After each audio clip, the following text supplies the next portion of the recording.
जी जी Dwivedi sir, और क्या इस वक्त इस पूरी चर्चा के बीच में क्या ये भी लाना ठीक होगा, क्योंकि देखिए इस वक्त ऐसे हम दो बड़े देशों की बात करें, एक तरफ रशिया एक तरफ अमेरिका, जो ये बताने के लिए कोई मौका नहीं छोड़ेंगे कि वो सबसे बड़े देश है, वो सबसे ज्यादा ताकतवर है। और ऐसे में क्या अब इसमें एक बिटवीन द लाइंस यूएसएसआर लाना भी इंपॉर्टेंट होगा, क्योंकि जिसका हिस्सा अब यूक्रेन है नहीं।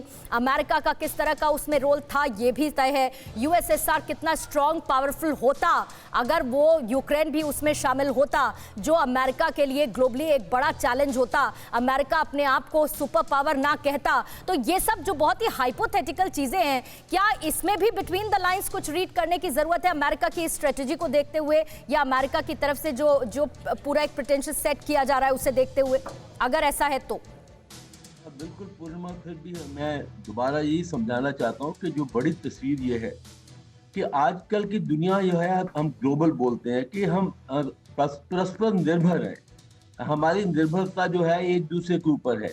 अगर ये युद्ध होता है तो इसका बहुत ही अंजाम बहुत ही गंभीर होगा, क्योंकि इस पर रशिया का बहुत नुकसान होगा। क्योंकि रशिया की जो पूरी इकोनॉमी है वो एनर्जी पर है, और यूरोप जो है उसकी मार्केट है, तो अपनी मार्केट को नहीं खराब करेगा।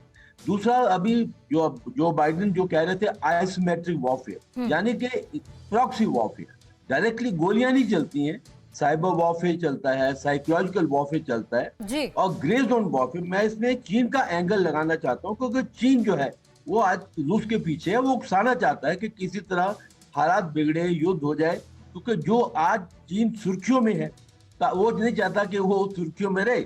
उसके अगेंस्ट बहुत ही नेगेटिव प्रोपेगेंडा हो रहा है। और साथ ही साथ दो देश ही नहीं, दो नेता भी जो है अपने आप को ये प्रूव करना चाहते हैं कि देखो हम बहुत मजबूत नेता है। अभी जो बाइडेन जिस तरह अमेरिका की शर्मनाक हार हुई अफगानिस्तान के अंदर, वो अपनी छवि को फिर दोबारा से बढ़ाना चाहते हैं।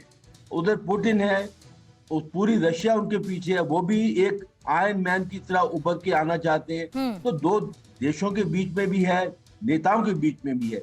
और यहाँ अमेरिका का एक और भी रोल है।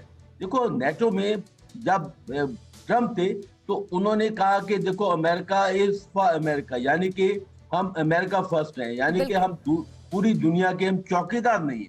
तो उसमें काफी नेगेटिव प्रभाव पड़ा था नेटो के अंदर।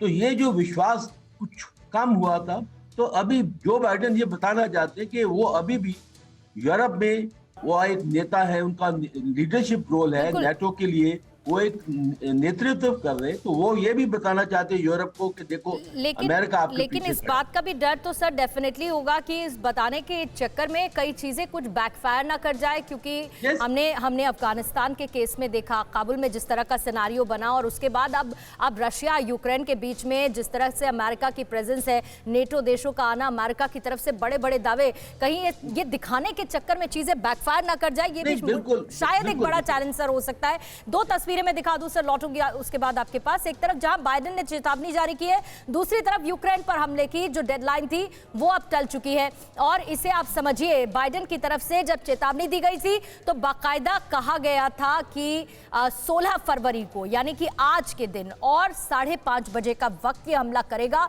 जब रशिया यूक्रेन पर, जिसके लिए हथियारों की नुमाइश हमने बॉर्डर पर होती हुई देखी, रशिया की तरफ से तैयारियों का दावा अमेरिका की तरफ से किया गया, और अब वो डेडलाइन टल चुकी है, यानी कि वॉर की डेडलाइन सुबह 5:30 बजे की बीत चुकी है।